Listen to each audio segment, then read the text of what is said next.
Hi guys, welcome to Liya Tasvi vlogs. ಇವತ್ತು ನಾನು ಮಾಡ್ತಾ ಇರೋ ರೆಸಿಪಿ ನಿಮ್ಗೆ ನೋಡ್ತಾ ಇದ್ದಂಗೆ ಅರ್ಥ ಆಗ್ಬೋದು. ಬಾಳೆಕಾಯಿ ಫ್ರೈ. ಜಸ್ಟ್ 2 ಮಿನಿಟ್ಸ್ ಸಾಕು. ಬಾಳೆಕಾಯಿ ಫ್ರೈ ಹೆಲ್ತಿಯಾಗಿ ಮತ್ತು ಸ್ಪೈಸಿಯಾಗಿ ಫುಲ್ ಚೆನ್ನಾಗಿರುತ್ತೆ. ಹೆಲ್ತಿ ಕೂಡ ತುಂಬ ಒಳ್ಳೆಯದು. ನಾನು ಫಸ್ಟಿಗೆ ತೊಳ್ಕೊಂಡು ಅದನ್ನು ಸಿಪ್ಪೆ ಎಲ್ಲ ರಿಮೂವ್ ಮಾಡಿಕೊಂಡು ನಿಮಗೆ ಎಷ್ಟು ಸಣ್ಣಕ್ಕಾಗತ್ತೆ ಅಷ್ಟು ಸಣ್ಣಕ್ಕೆ ಹಚ್ಕೊಂಬನ್ನಿ. ಈಗ ಆಲೂ ಎಲ್ಲ ಚಿಪ್ಸ್ಗೆ ಹಚ್ತಾರಲ್ಲ, ಆದಷ್ಟು ಆ ಸೈಜಲ್ಲಿರಲಿ, ತುಂಬ ಚೆನ್ನಾಗಿರುತ್ತೆ. ಈ ಥರ ನೀಟಾಗಿ ಎಲ್ಲನೂ ಬಿಡಿಸಿಟ್ಕೊಳ್ಳಿ. ನಾನಿಲ್ಲಿ ನಿಮಗೆ ಇಂಗ್ರೀಡಿಯೆಂಟ್ಸ್ ತೋರಿಸ್ಬಿಡ್ತೀನಿ ಏನೇನು ಅಂತ. ಉದ್ದಿನಬೇಳೆ, ಕಡಲೆಬೇಳೆ, ಸಾಸಿವೆ, ಹಳದಿ ಮತ್ತು ಇಲ್ಲಿ ರೆಡ್ ಚಿಲ್ಲಿ ಪೌಡರು, ಕರಿಬೇವು ಮತ್ತು ಒಗ್ಗರಣೆಗೆ ಮೆಣಸಿನ್ಕಾಯಿ, ಸಾಲ್ಟ್ ಇಟ್ಕೊಂಡಿದ್ದೀನಿ. ಫಸ್ಟು ಸ್ಟವ್ ಹಚ್ಕೊಂಡು ಒಂದು ಕಡಾಯಿ ಇಟ್ಕೊಳ್ಳಿ.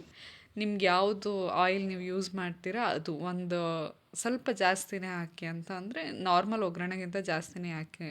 ಫ್ರೈ ಅಲ್ವಾ, ಸೊ ಬಾಳೆ ಎಲೆ ಸ್ವಲ್ಪ ಇದಾಗಬೇಕಲ್ಲ ಬಾಳೆಕಾಯಿ, ಸೊ ಹಾಕ್ಕೊಳ್ಳಿ. ನಾನಿಲ್ಲಿ ಎಣ್ಣೆ ಕಾದ್ಮೇಲೆ ಒಂದೊಂದೇ ಹಾಕ್ಕೊತಾ ಇದ್ದೀನಿ.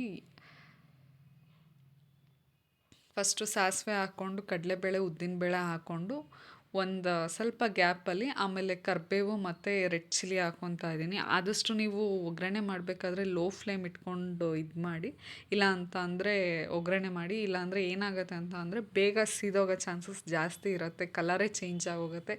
ಆಗ ನಾವು ಏನೇ ಐಟಮ್ ಮಾಡಿದ್ರೂ ಫ್ಲೇವರ್ ಕೂಡ ಫುಲ್ ಕಹಿ ಕಹಿ ಹೊಡಿತಾ ಇರುತ್ತೆ. ಆದಷ್ಟು ಲೋ ಫ್ಲೇಮಲ್ಲಿ ಮಾಡಿ.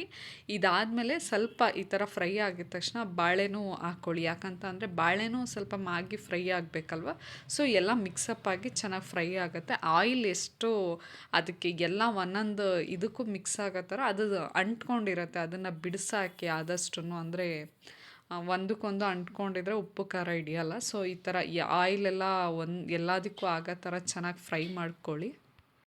ಆ್ಯಕ್ಚುಲಿ ಬಾಳೆಕಾಯಿ ತುಂಬ ಒಳ್ಳೆಯದು ಹೆಲ್ತಿಗೆ. ಆ್ಯಕ್ಚುಲಿ ಅದು ಲಿವರ್ನ ಕ್ಲೀನ್ ಮಾಡತ್ತಂತೆ. ನಮ್ಮದು ಎಕ್ಸ್ಟ್ರಾ ಹೇರ್ಸ್ ಇದ್ದರೆ ಮತ್ತು ವೇಸ್ಟೇಜ್ ಐಟಮ್ಸ್ ಏನಾದರೂ ಇದ್ದರೆ ಅದನ್ನು ರಿಮೂವ್ ಮಾಡೋದಕ್ಕೆ ತುಂಬ ಹೆಲ್ಪ್ ಮಾಡತ್ತಂತೆ. ಮತ್ತು ಇದು ಕ್ವಿಕ್ ರೆಸಿಪಿ ಆಗಿದೆ. ಯಾರಿಗಾದ್ರೂ ಸಡನ್ನಾಗಿ ಬಂದರೆ ಅಥವಾ ಏನಾದರೂ ಪೇಷಂಟ್ಗಳಿಗೆಲ್ಲ ಮಾಡಿಕೊಡ್ಬೋದು. ನಾವು ಈ ಬಜ್ಜಿ ಬೋಂಡ ಅಥವಾ ಏನಾದರೂ ಸಮಥಿಂಗ್ ಸ್ನ್ಯಾಕ್ಸ್ ಮಾಡಿಕೊಡೋ ಬದಲು ಈ ಥರ ಹೆಲ್ತಿಯಾಗಿ ಮಾಡಿಕೊಡ್ಬೋದು. ಇಲ್ಲಿ ನಾನು ಅರ್ಧ ಫ್ರೈ ಆಗಿದ ತಕ್ಷಣ ಅದು ಈ ಥರ ಪೌಡರ್ಸ್ನೆಲ್ಲ ಆ್ಯಡ್ ಮಾಡ್ಕೊತಾ ಇದ್ದೀನಿ. ಸಾಲ್ಟು, ರೆಡ್ ಚಿಲ್ಲಿ ಮತ್ತು ಹಳದಿನ ಆ್ಯಡ್ ಮಾಡಿಕೊಂಡು ಈಗ ಆಲ್ರೆಡಿ ಅರ್ಧ ಕುಕ್ ಆಗೋಗಿದೆ. ಜಸ್ಟ್ ಅದು ಖಾರ ಏನಿದೆ ಅದು ಹಿಡೀಲಿ ಅಂತ, ನಾನು ಎಲ್ಲದಕ್ಕೂ ಹಿಡೀಲಿ ಅಂತ ಈ ಥರ ಮಾಡ್ಕೊಂಡಿದ್ದೀನಿ. ಇಷ್ಟೇ ಇದು ಐಟಮ್ ಬಂದು. ಎಷ್ಟು ಚೆನ್ನಾಗಿ ಕಾಣಿಸ್ತಿದೆ ನೀವೇ ನೋಡಿ, ಸಖತ್ತಾಗಿದೆ ಕಲರ್ಫುಲ್ಲಾಗಿ. ತಿನ್ನೋದಕ್ಕೂ ಅಷ್ಟೇ ತುಂಬ ಚೆನ್ನಾಗಿದೆ. ನಾನು ಈ ಥರ ಸರ್ವ್ ಮಾಡ್ಕೊಂಡಿದ್ದೆ. ತುಂಬ ಟೇಸ್ಟಿಯಾಗಿದೆ. Thank you so much for watching my video. Like ಮಾಡಿ, ಶೇರ್ ಮಾಡಿ, ಸಬ್ಸ್ಕ್ರೈಬ್ ಮಾಡಿ. Thank you so much.